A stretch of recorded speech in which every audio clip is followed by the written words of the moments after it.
Interestingly, twice I've encountered a situation where persons with dementia were given the opportunity to do gardening, and I was told, well, they started eating the dirt.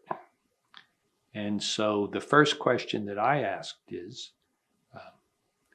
what tools were they given to do the gardening?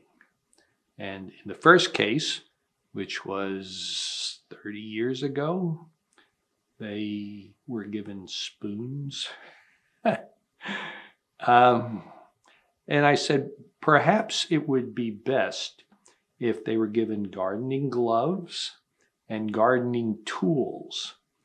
And you could also label, this is, please plant the plants here in the soil, so that you enable their existing capacities, knowledge, skills to be cued and to be tapped into, so that you're not asking a person with cognitive disabilities to try to figure out what the heck is in front of them and what they should do.